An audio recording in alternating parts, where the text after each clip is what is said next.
এমন একটা গরিব ফ্যামিলিতে বিলং করতেন, পরিবার প্রচুর অনটনে ছিল। তিনি মেধাবী স্টুডেন্ট ছিলেন ঠিকই, বাট তাকেও প্রচুর প্রচুর প্রচুর প্রবলেম সইতে হয়েছে। একটু যদি বায়োগ্রাফি দেখা যায়, তিনি কিন্তু এমনই একটা সময় ছিল যেই টাইমে লাইফে সন্ন্যাসী ধর্ম মানে করেছেন, মানে ব্রহ্মচারী ধর্মগ্রহণ করেছিলেন 12 বছর ধরে।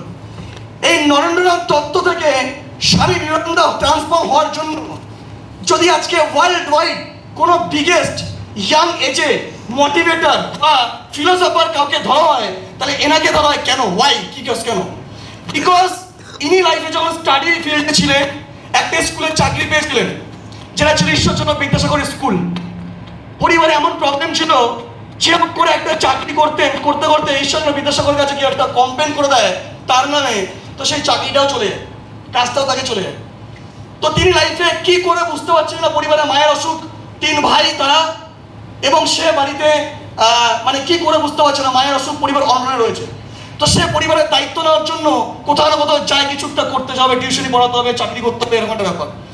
সে তার লাইফে ওই ঈশ্বরচন্দ্র বিদ্যাসাগরের স্কুলে চাকরিটা ছেড়ে যখন দিল, বা তাকে যখন তাড়িয়ে দেওয়া হলো, তখন ওই মোমেন্টে সে আসে আর একটা বড় মানুষ যাকে আমরা চিনি, যিনি হচ্ছে এই মানুষটার গুরুদেব, আর কেউ নয়, শ্রী রামকৃষ্ণদেব। তো তার কাছে আসেন। ওই নরেন্দ্রনাথ দত্তকে তখন কেউ চিনত না। তার life 38 years, I think 37 years না 38 ইয়ার্স, মাত্র 38 বছর বেঁচেছে, আর 37 বছর বেঁচেছে লোকটা। ওই নরেন্দ্রনাথ দত্ত কিন্তু নর্মাল ফ্যামিলি ব্যাকগ্রাউন্ড থেকে বিলং করতেন। এবার প্রশ্ন হচ্ছে, তো কোশ্চেন হচ্ছে, উনি কিভাবে বড় হয়ে গেলেন? ওই রামকৃষ্ণদেব তার জীবনে আসে, দক্ষিণেশ্বরে যায়, তাকে গুরুদেব হিসেবে মেনে নেয়, এবং তার লাইফে একটা ট্রান্সফরমেশন আছে। মাথা রাখবেন, নরেন্দ্রনাথ দত্ত তখনও পর্যন্ত সন্ন্যাসী নেয়নি। তার লাইফের টার্গেট কি, পারপাস কি, বিচার করেনি। যখনই রামকৃষ্ণদেবের সাথে সান্নিধ্য নেয়, রামকৃষ্ণদেব তার সাথে কথাবার্তা বলে, কনভারসেশন করে, আর যখন কনভারসেশন করে দেখে এর মধ্যে বিশাল লেভেলের পাওয়ার রয়েছে, হেভি লেভেলের স্কিল রয়েছে, বিশাল লেভেলের মানুষকে নিয়ে ভাবে, হিউম্যান চেঞ্জ করার মানসিকতা রয়েছে। রামকৃষ্ণদেব এর আন্ডারে থেকে তিনি লাইফের টার্গেট নিয়ে নেয়, জীবনে কোনদিন বিয়ে করবে না, টার্গেট নিয়ে নেয়, ব্রহ্মচারী করবে, মানুষের জন্য ভাববে। আর রেস্ট অফ দ্য ওয়ার্ল্ড, পৃথিবীর বুকে যদি কোনো প্রথম মোটিভেটর থাকে ওয়ার্ল্ড ওয়াইড, যার ফিলোসফি ওয়ার্ল্ড ওয়াইড ফলো হয়, ইয়াং এজে লোককে ফলো করে, প্রথম যত ইউনিভার্সিটি আছে, স্ট্যানফোর্ড, অক্সফোর্ড, সব জায়গায় এনার বক্তৃতা চালায়, এনার মোটিভেশন চালায় যে এনার মতন ট্যালেন্টেড হতে হবে। আজকে কিন্তু এই মানুষটাকে সবাই আমরা চিনি। প্রশ্ন হচ্ছে, আমাদের থেকেও ফ্যামিলিতে বিলং করা ছেলে, হ্যাঁ কিছু বিশাল কিছু একটা পাওয়ারফুল মানুষ নয়, কিন্তু এই পাওয়ার ছিল, পাওয়ারফুল ছিলেন, কিন্তু এই পাওয়ারটাকে চিনিয়েছে কে? রামকৃষ্ণদেব। এন্ড তার ডাইরেকশনে তিনি আজকে লাইফে পারপাস খুঁজে পেয়েছিলেন। নরেন্দ্রনাথ দত্ত থেকে স্বামী বিবেকানন্দ সে হতে পেরেছিলেন বিকজ অফ তার লাইফে একটা পারপাস এসেছিল। কেন?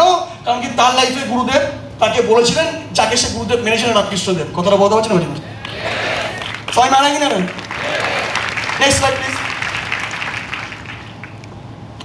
আজকে ওয়ান অফ দ্য দেশের, আমাদের ইন্ডিয়াতে যদি কেউ ফ্রিডম ফাইটার থাকে, যদি যার রক্ততে আজকে ইন্ডিয়া স্বাধীনতা পেয়েছে, আর কেউ না। এখানে বসে থাকা প্রত্যেকটা ছেলে আজকে চিন্তা ভাবনা যদি করতে পারছি, ফ্রিডম ফাইটিং যদি না হতো, এই মানুষ যদি লিডার না হতেন, আজকে ইন্ডিয়া স্বাধীন হতে পারতেন না। তো please big round of applause আমার গ্রেট সোলজার, মিস্টার বলা যায় না, এরা ওই লেভেলের মানুষ, নেতাজি সুভাষচন্দ্র বোস। প্রশ্ন হচ্ছে, আমাকে কি শিখতে হবে? এই সুভাষচন্দ্র বোস তার নেতাজি কিসের জন্য? নামটা কিন্তু নেতাজি সুভাষচন্দ্র বোস নয়, তিনি একদিন ছোট ছিলেন, তার নামটা নেতাজি হয়েছে লাস্টে। সুভাষচন্দ্র বোস তার নাম ছিলেন। পড়াশোনা করেছিলেন ফাটিয়ে, আইসিএস বোর্ড এক্সামে টপ ক্লাস র্যাঙ্ক করেছিলেন। আইসিএস এক্সাম পাস করার পরে তিনি চাইলে একটা টপ র্যাঙ্কিং চাকরি করতে পারতেন, বলতে পারছি, কিন্তু তিনি চাকরি করেননি। ওই মোমেন্টে দেশে চলছিল ইংরেজদের পুরো একদম মানে দেশকে কামার বানিয়ে দিচ্ছিল, বা বলতে পারেন দেশকে লুটছিল ইংরেজরা। আর এই মানুষটা, প্রচুর মানুষ ছিলেন এনার মতন আইসিএস এক্সাম বা বিভিন্ন এক্সাম ক্র্যাক করেছিলেন, বাট এই মানুষটা কেমন ছিলেন? এই মানুষটা ছিলেন পেট্রিয়টিক, ট্রু পেট্রিয়টিক। নিচের চোখে দেখতে পাচ্ছেন না যে দেশের মানুষকে ইংরেজরা কিভাবে নষ্ট করে দিচ্ছে বা দেশের মানুষকে কিভাবে পীড়িত করছে, মায়েদেরকে জ্বালিয়ে দিচ্ছে, বোনেদেরকে অপমান করছে, ভুলভাল কাজ হচ্ছে, গরিব গরিব মানুষদেরকে খাটিয়ে নিচ্ছে, চাষিদেরকে পুরো লুটে নিচ্ছে। ইংরেজরা যেভাবে শাসন করছে, এই মানুষটা লাইফে ওই মোমেন্টে একটা গ্রেট অবজেক্টিভ আনে। নর্মাল মানুষ কি করে এক্সট্রাঅর্ডিনারি হয়, অর্ডিনারি মানুষ কি করে এক্সট্রাঅর্ডিনারি হয়। মাথায় রাখবেন, ব্রেন মাইন্ড হাত পা সব সেম, ডিএনএ সব সেম, বাট মানুষ যদি চেঞ্জ কিছু করায়, তার মাইন্ডে সেট হয়ে গেছিল আমি এক্সাম দেব না, আমি চাকরি করবো, চাকরি পাওয়ার পরেও চাকরি করতে চাইনি, দেশের ফ্রিডম ফাইটারের জন্য নাম লিখিয়েছে।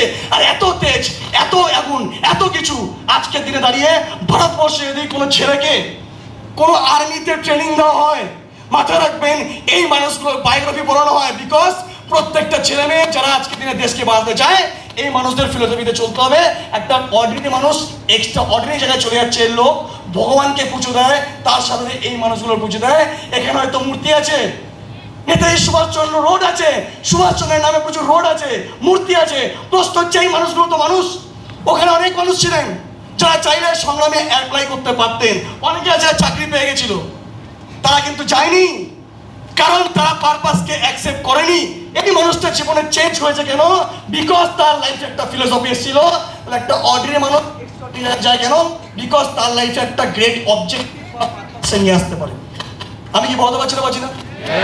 বলতে পারছি? Next slide please.